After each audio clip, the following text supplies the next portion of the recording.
Morning, people. Morning. I can't share this because I haven't brought my other device over. Can I share it via here? No, I can't. Let's wait for a few of you to come in. Little educational series that we're doing just to try and bring you up to speed. England, Ireland, Scotland, Wales, and the rest of the world. You're all in the same boat, all right? Because you're all on a ship, whether that be a relationship, an internship, a citizenship. You're all on a ship.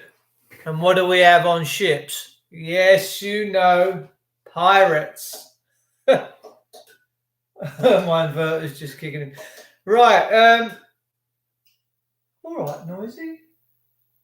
That's it. We're up and running. Right. How we doing, peeps? We all good? So if some of you can share this one out, that'd be fantastic. Trev, hello, gorgeous. Kenny Mack, Dave Boylan, oi, Savaloy. I've just been cycling. I don't look like Annika Rice normally. I'm under the illusion, not illusion. You have to be careful with your words. First of all, what I'm going to say is, mate, what I'm going to talk about now about the courts, this is to everyone around the world. May I tell the truth, the whole truth, and nothing but the truth, so help me God. Strike me down if I'm lying. Can't get much more serious than that. So yeah, you're on a ship. It's weird. We just don't realise, do we? We don't know. Katie Marshall, hello, sweetheart. Nice to see you. Tracy Pearson, hello, mate. Nice. Merv, hello, mate. Morning, chap. Debbie Starr, thanks for popping in. Thanks for popping in and saying hello. Trev's in. He's a moderator. He keeps his eye on all the bad language and foul language and this, that, the other, and keeps it nice and clean for our YouTube. So I thank Trev for his continued efforts. There has been reports via the Q Network and some other bits and bobs that Donald Trump has actually taken America back to a republic and got rid of Admiralty. And if that's true, let me tell you, ladies and gentlemen, that is amazing news. And God bless Donald Trump for all what he does. He's turning America upside down. He's bringing it back for the people. Do you remember when he was inaugurated? He turned around and said, I'm giving the people of America back their country. I'll never forget that. And he had the Bible in his hand. And woe betide any man that falsifies and don't do proper testimony on this book, let me tell you. Because God sees all. And I hope he does. And I hope he witnesses all the violence and stuff that's going on in the world. I really do, because it's become a very evil place. But why has it become evil? Well, we have to understand that the system absolutely detests us. From the courts to the police, they absolutely 110% detest us. And what are they? They're a private foreign corporation, right? Now, God has bestowed me with great knowledge, and I'm just going to share it with my brothers and sisters around the world. I tell you, I really am. We want it here in the UK. Yes, Trev, it probably will come. Yeah, there are massive, strong reports that Donald Trump has taken. Well, we know that he's had a big input with the Federal Reserve, and he's told them no more will they print debt-based currency. We pretty much know that to be a given. And by all accounts and the information that I've got coming in, yes, if he's got it back to a republic and it's for the people, by the people, let me tell you, that's amazing. By the way, in California, in San Jose, remember that beautiful song years ago, San Jose? The people there have just descended on their Congress, and how they didn't take it over the other day. They had the manpower. But I think they're at a point where they're being quite respectful at the moment, the people. They're at a point like, well, let's give our public servants a chance and let's see what happens. In San Jose, they've turned out today, they're out in California on the streets, bearing in mind the time difference. And they're saying no to this baloney lockdown situation. Now, before I get into depth a little bit about the courts, I want to tell you about a story. Well, not a story, this is factual, that's happened this week. A friend of mine has told me, and I trust them, I really do, that one of their friends has lost their mother. Mother was fairly elderly, was on a end-of-life care package. Got these lovely end-of-life care packages. And in some instances, it's nice to let people slip out of their carcass in a dignified manner. By the way, I've just been out cycling this morning, and I kid you not, I live in the Wilder Kent, and the Wilder Kent is a beautiful, beautiful place. It's a place where the Darling Buds of May was filmed many years ago. I live in Larkin country, all right? That's where I come from. But I don't have a Catherine Zeta-Jones. Well, I have my own Catherine Zeta-Jones. I do. She's indoors. She's probably still in bed. She should be up the Lazy Mary doing the horses, because the horses are out there going, where's my grub? But anyway, I live in the Darling Buds of May country. So I've just been out and done a nice little stretch this morning. And I'll tell you what I see in front of me. I've not seen this before. I've heard them rustling around, and I've catch quite sort of little glimpses of them. But I've just seen a stag. It took my breath away to stop. I was trying to get my camera out. Thing was gone too quick. It jumped over this thing, went across the road. But I've just seen a stag. Man, it took my breath away. It was just the most beautiful thing, man. This stag just turned. It's so elegant. It just looked at me. I'm like, oh wow, it's got these antlers on. I'm like, oh my word. So I've just seen a beautiful stag this morning. How's your luck?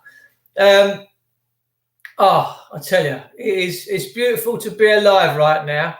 So my friend, her mother has gone on this pathway thing and passed away. And when the doctor, because there's always a Mary Curie nurse there or something like that. And I want to put this qualification out there, right? Because this goes out around the world. Any doctor that is involved in falsifying deaths, right? You are criminal. And you're no better than Harold Shipton. All right? Because everyone trusted Harold Shipton at the time. Killed over 300 odd people. Went to prison for it. I think he's still alive. I'm not sure. Did Harold Shipton kill himself? Was he still alive? I'm not sure. So, my friend's mother slipped away. Passed away. And the doctor said to the nurse, right, we'll write this one up as COVID-19. Like, under their breath. And the doctor went, what? No. You know my mum had cancer, whatever. What are you chatting about, COVID-19? Yeah, no, we're going to write. So what she did, the daughter, with a really swift, functional brain, and this took some doing, she kissed her mum square on the lips. And her mum had just passed away. She loved her dearly. She just kissed her square on the lips and said to the doctor, right, you best test me for COVID-19 now. And the nurse, and they went, oh, no, but whoa. So she said, put it down as what it was. My mum died of what she died of. Stop falsifying. We've got many doctors around this country falsifying deaths, people. That's criminal. That, in a court of law, is a criminal action. We've got criminals at play here. So this stag was beautiful. I keep getting I went, I slowed up. I see it. And it just looked at me and it come across the road and jumped. Oh, I was like, wow.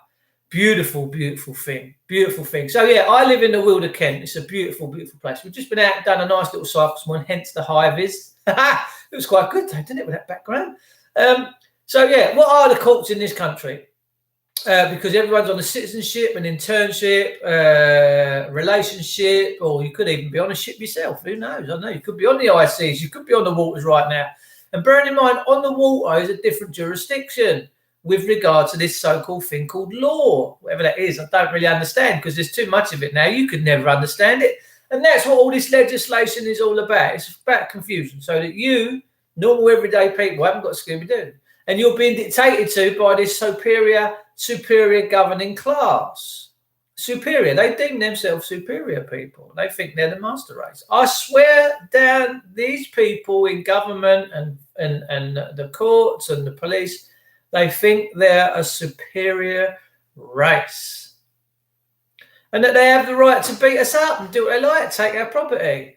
So the courts are business centres, ladies and gentlemen. They are absolute business centres, and that's all they are. They summons up the dead. They deal in the dead only, and it's all about how much you're going to pay.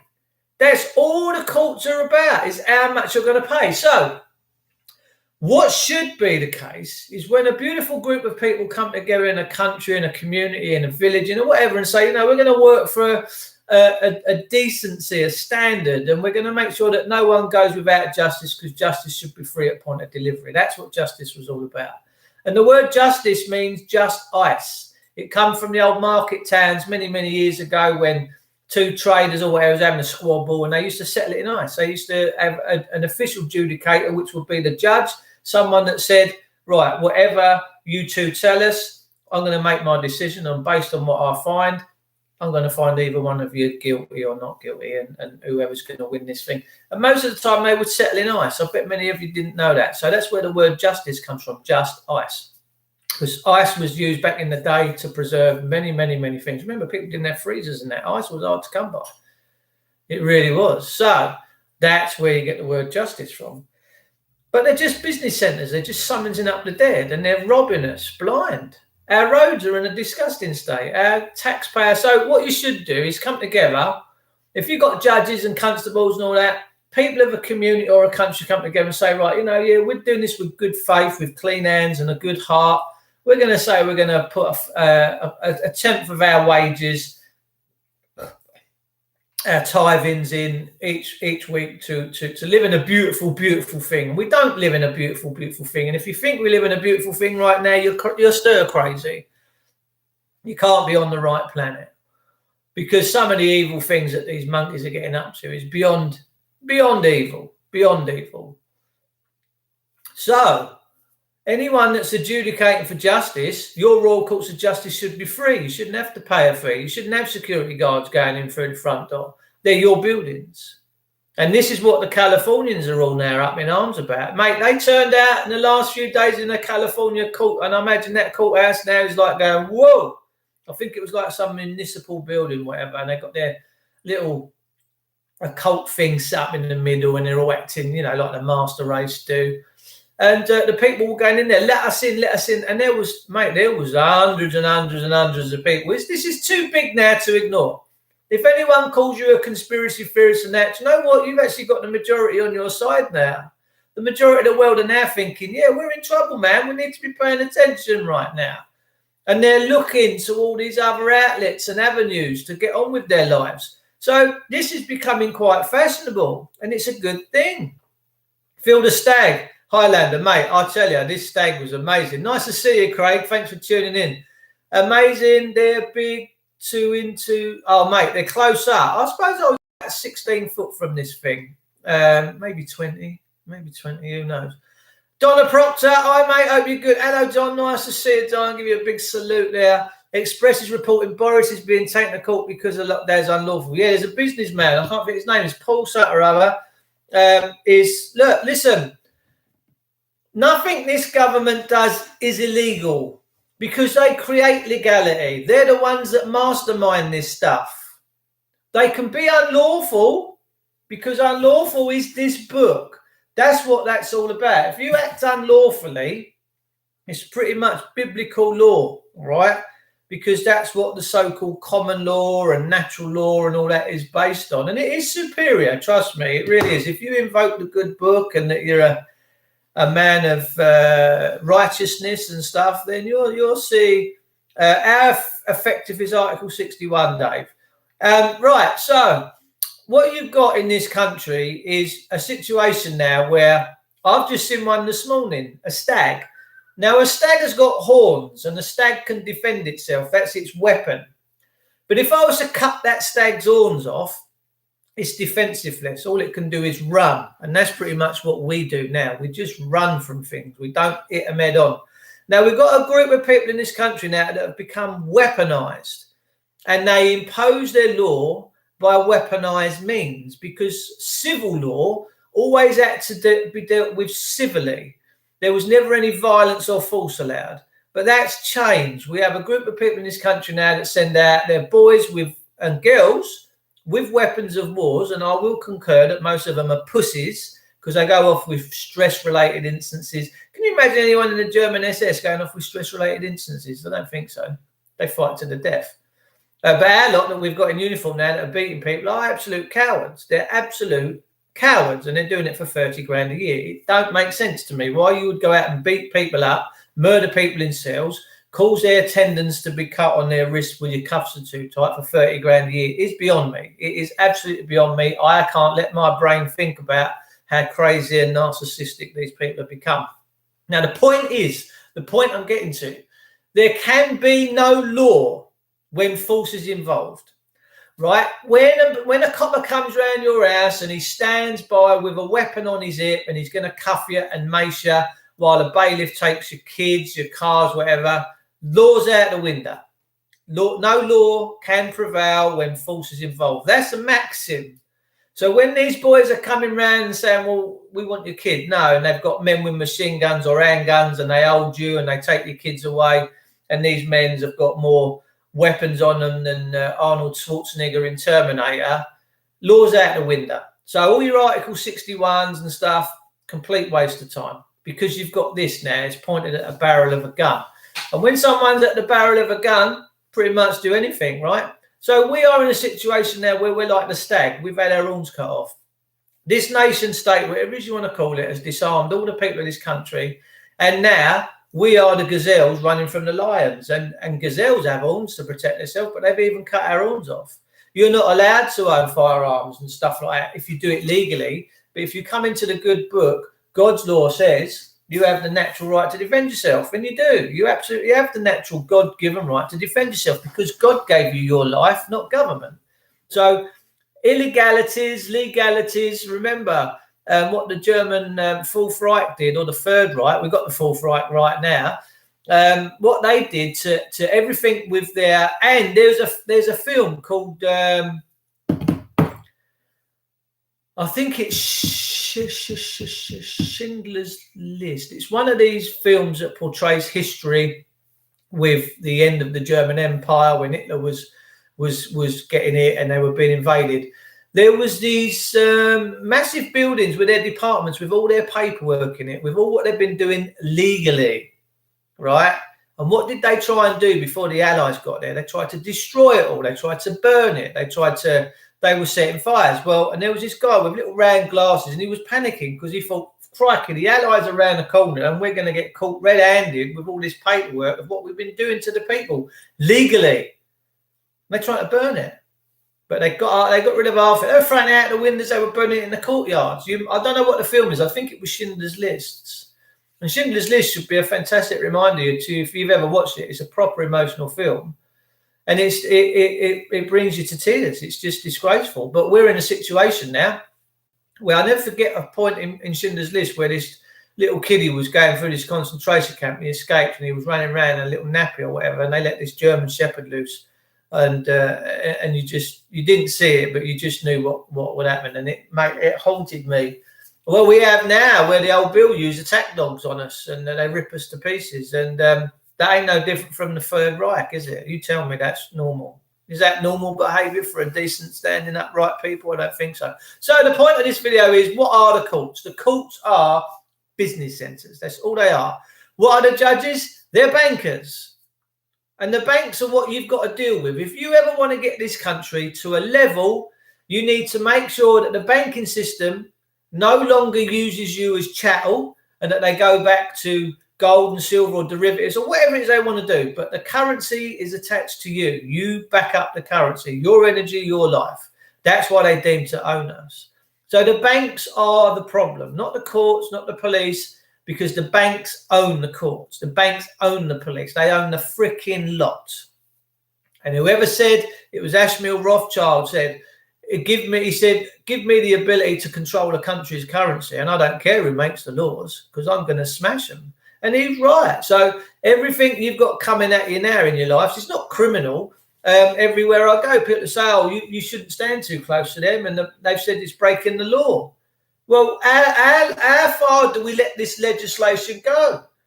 And they've enacted thousands and thousands and thousands and thousands of bits of legislation. They've got stacks up like the German Third Reich in corners. You ain't never going to understand that.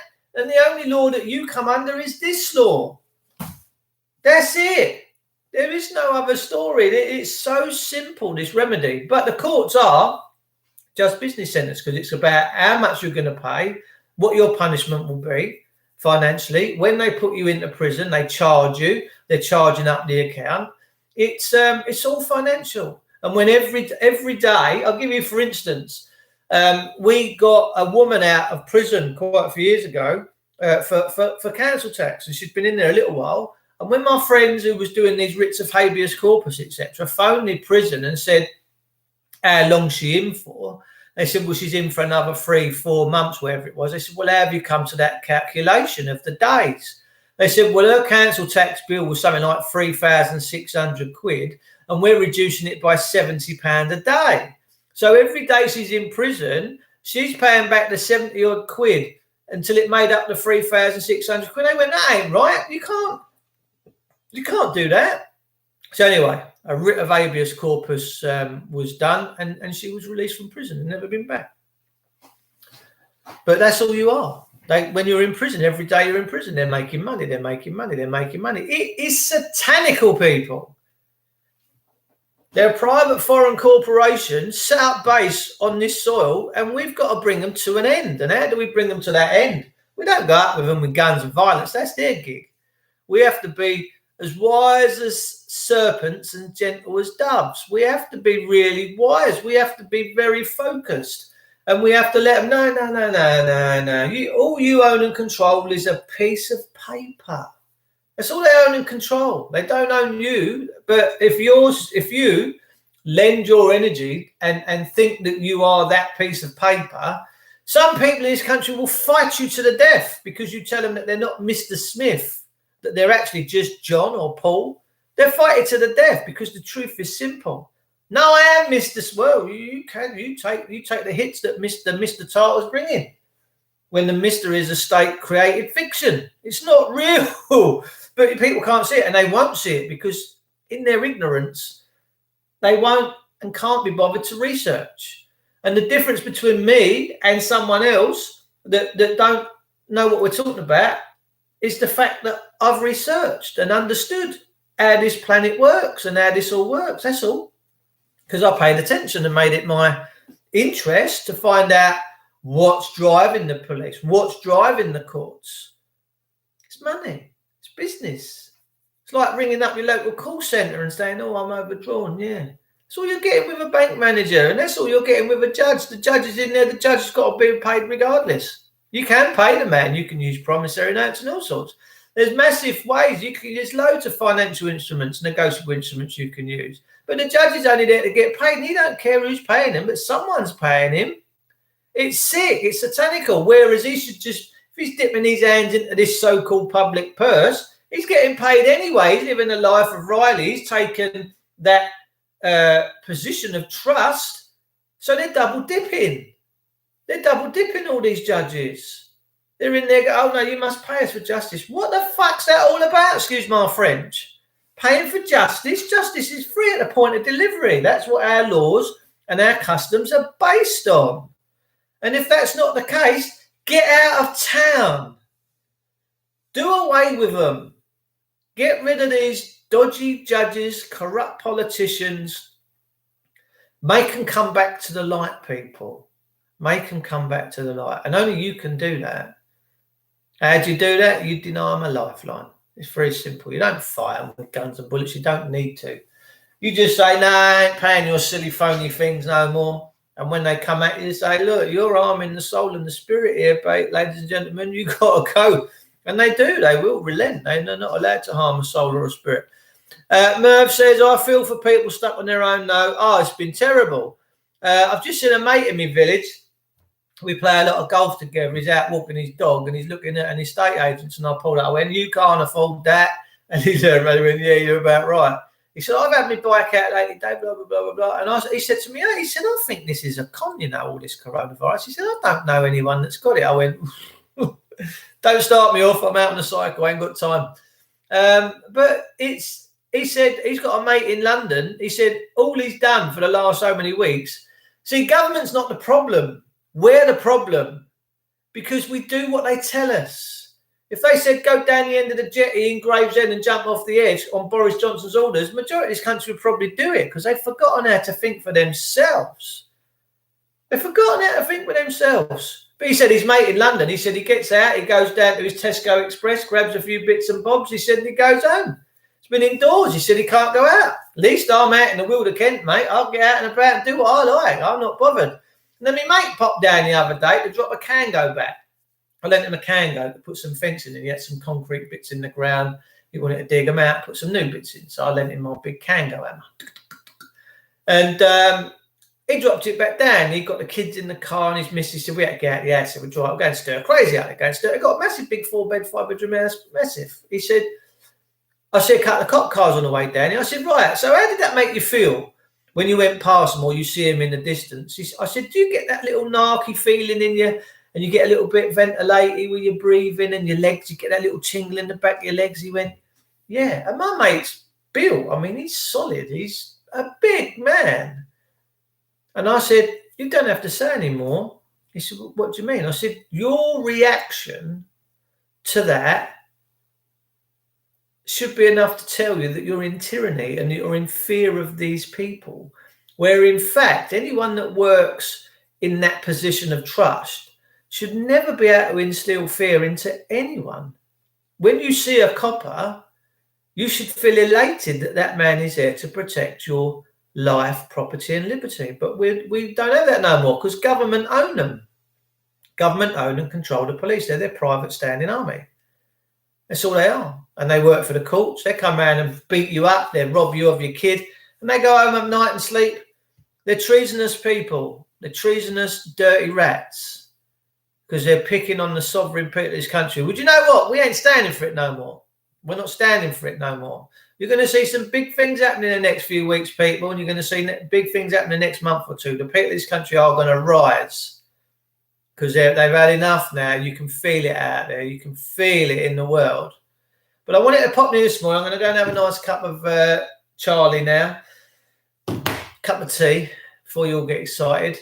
And a nice big juice and this and that. And I'm coming in here just to give you some light-hearted entertainment and just say, look, have a look. Don't take my word for it. Let's go out and look for it yourself. Go out and find and dig. And then if you've gone out and exhausted yourself and you've digged and you found and you find that I'm wrong, come and tell me. And we'll talk about it in a calm, collected manner because we don't seem to talk in a calm, collected manner anymore in this country, do we? So, snitched on my neighbour. Oh, drives me mad. It's the Gestapo. We've got the Gestapo running the thing in this country, and they're laughing at us. Let me tell you. There'll be riots in the UK if things don't change it. See, there again, the UK. What is the UK? This country is England. The landmass is England, or Terra England, Terra Firma, whatever it is you want to call it. I don't know. The UK, what is the UK? Well, the UK is a corporation, people. It's a private company. It's a corporation. It only exists on paper. Pretty well, I guess England does. But I know that the ground I stand on is England, and it's pretty firm. It's what I've grown up with. It's my customs, traditions, and everything like that. But the UK itself is owned by 3 American brothers, and they each 3 of them own 33 and a third percent, which makes up a trust. And the banks that you think are your banks, they're not your banks. They're private cartels. They're not your banks, people. They're foreign private armies. Come up and set up this. That's why your roads are so crap. That's why your kids are going missing by social services. That's why your houses are all being taken off and your cars are being taken off you and crushed because we've become a nation of beggars, and we've got to come out of that mentality. We've got to give them back their legal titles, come back into our standing with Christ, and this world will get better. And I love you, and I'm going to leave you. I'm going to go and have a nice bit of grub, a cup of tea, take off these high visibilities and get rid of me man boobs, which I'm trying to do. Peeps, I love you as always. Thanks for tuning in. Stay blessed. Please share, like, and subscribe. Hit the bell button for more future videos that are going to pop out in the future. And I'll probably come back to you later tonight. I might have a little bit of a disco going on, whatever. No, you can't play music, and it's so sad because I'm a pretty good DJ when I get going. I love you all. Stay blessed, and I'll see you all very, very soon. And remember who you are.